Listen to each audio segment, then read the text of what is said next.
All right, let's talk about something that hits close to home for a lot of us. We're going to dive into these hidden financial habits, the ones that trap smart, hardworking people.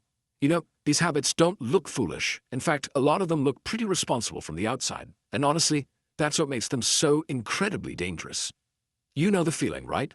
It's payday. That little notification pops up on your phone. The money has finally landed in your account. And for a brief, glorious moment, maybe a day, maybe just a few hours, everything feels okay. You can breathe. You feel secure, like you've actually got this whole adulting thing handled.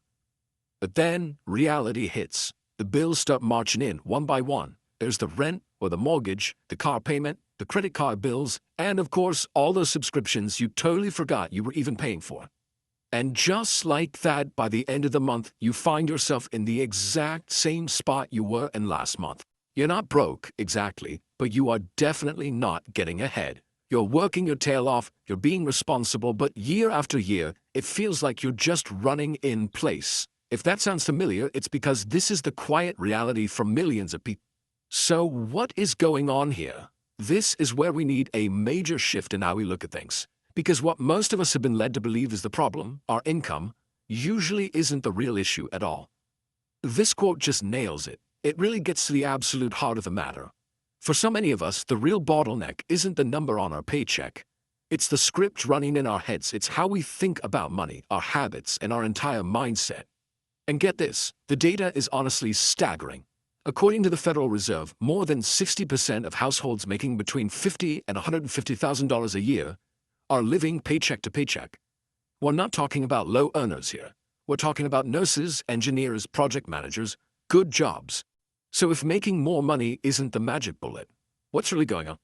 Well, if income isn't the main problem, then what is? It really boils down to a handful of sneaky, deceptive habits. We're about to break down 7 of them. And again, these aren't obvious blunders. They're choices that often feel responsible in the moment, but they are quietly sabotaging your future. Okay, habit number 1. Focusing on lifestyle instead of net worth. Think about it. Most of the financial world is geared towards optimizing your comfort today. You're told you deserve that upgrade, that bigger house, that nicer car, as long as you can swing the monthly payment. But the wealthy play a different game. They're focused on one thing, optimizing for freedom tomorrow. Let's make this super concrete. Let's say you decide to buy a $40,000 car instead of a perfectly good $20,000 one. That extra 20 grand, financed over 5 years, is going to cost you about $386 a month. Seems manageable, right? A few $100s isn't a huge deal.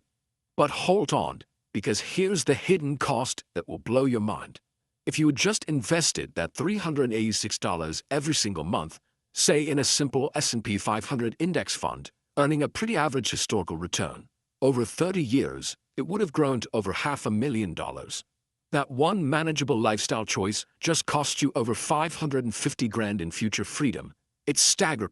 And this leads us right into habit number 2, confusing income with wealth. These two things are not, and I repeat, not the same. Income is your paycheck. It's temporary. It stops the second you stop working. Wealth is what you own. The assets that are still there, still working for you, long after the paychecks stop. A high income with no assets doesn't mean you're rich. It just means you're living in a state of well-paid vulnerability. And here's a statistic that should honestly keep you up at night. The median American household, that's the exact middle, has less than $65,000 in total net worth. And that's not including their house. That means for most people, if their job disappeared tomorrow, their entire lifestyle would vaporize right along with it. That's the trap of confusing income for security. Habit number 3 sounds so simple, but it is an absolute game changer. The common approach is to try and save whatever is left over at the end of the month. You know what the problem with that is? There's almost never anything left. Our spending just magically expands to fill our income. The wealthy way is the total opposite. You pay yourself first. You automate it. The money for your investments is gone from your account the day you get paid, before you even have a chance to miss it. See, it's not a math problem, it's a behavior problem. Okay, let's talk about habit number 4, accepting debt as normal. Just because everybody has it doesn't mean it's benign. The average American household is carrying over $100,000 in debt, including their mortgage, but the financial cost is only half the story. You see, that debt creates something behavioral economists call mental drag. And this is fascinating. Studies have shown that carrying ongoing debt literally rewires your brain. It forces you into short-term survival mode thinking and changes how you see risk. It traps you in a cycle of just trying to make it to the next paycheck. This isn't just some motivational fluff, this is neuroscience. Which brings us to habit number 5, playing financial defense instead of offense. The middle-class mindset is all about defense. The main question is, how do I avoid risk? How do I protect the little I have?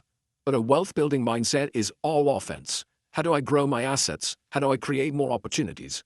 The great irony here is that trying to avoid all risk is one of the riskiest things you can do, because inflation will just silently eat your cash alive over time. Now this next one might sting a bit. Habit number 6 is outsourcing your financial thinking. Most people don't actually manage their money, they just let other people do it for them. They default into whatever their employer offers in the 401k, they let their cash sit in the bank's pathetic savings account, they follow outdated rules of thumb, or they just do whatever their parents did. Being on autopilot feels safe, but it's how you wake up at 55 and wonder where all the time and all the money went. And all of this leads to the 7th and final habit, which is, honestly, the most dangerous of all. It's the quiet belief that wealth is for other people, that you're just not a money person. That's a lie. The truth is, wealth isn't some personality trait you're born with. It is a learnable skill set, and just like any other skill, you can get good at it.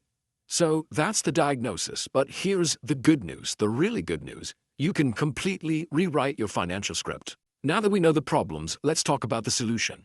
Here are the simple, powerful moves you can start making, like today.